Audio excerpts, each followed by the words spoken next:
ఆసిఫాబాద్ సిహెచ్సిలో పనిచేస్తున్న sanitation, security, patient care కార్మికులకు pending వేతనాలు వెంటనే చెల్లించాలని ఏఐటియుసి జిల్లా ప్రధాన కార్యదర్శి బి ఉపేందర్ అన్నారు. జిల్లా కేంద్రంలోని సిహెచ్సి ఎదుట మంగళవారం ఏఐటియుసి ఆధ్వర్యంలో ధర్నా నిర్వహించారు. ఈ కార్యక్రమంలో నాయకులు దివాకర్, శ్రీశైలం, మల్లేష్, సత్తార్, మురళి, మమత, నీల, గుణవంతరావు తదితరులు పాల్గొన్నారు.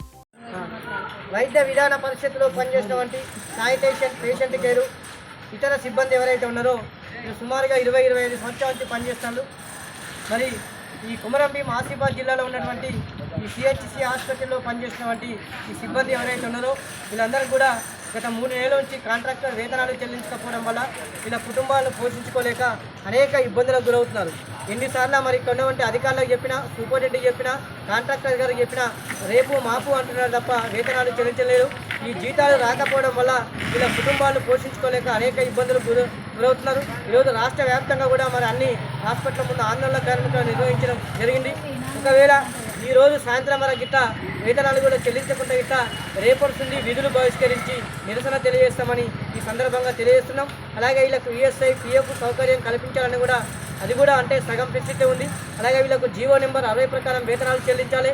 ఎట్లయితే ప్రభుత్వ ఉద్యోగులకు 1వ తారీఖు వేతనం చెల్లిస్తున్నారో వీళ్ళకు కూడా 1వ నెలకు అంటే 1వ తేదీన వేతనాలు చెల్లించాలని ప్రధానంగా డిమాండ్ చేస్తున్నాం.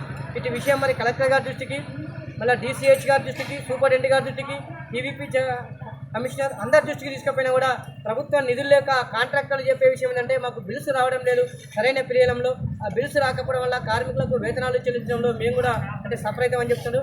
వాళ్ళకి వెంటనే మరి రాష్ట్ర ప్రభుత్వం కాంట్రాక్టర్లకు ఆ బిల్లు చెల్లించి కార్మికులు ఎవరైతే ఉన్నారో ఈ sanitation, patient care, security guard, ఇతర సిబ్బంది ఎవరైతే ఉన్నారో వాళ్ళకి వెంటనే వేతనాలు చెల్లించాలని ఏఐటీ పరంగా రాష్ట్ర ప్రభుత్వాన్ని ఈ యొక్క హాస్పిటల్ యొక్క పనిచేసినటువంటి సూపరింటెండెంట్ కూడా ప్రధానంగా డిమాండ్ చేస్తున్నాం.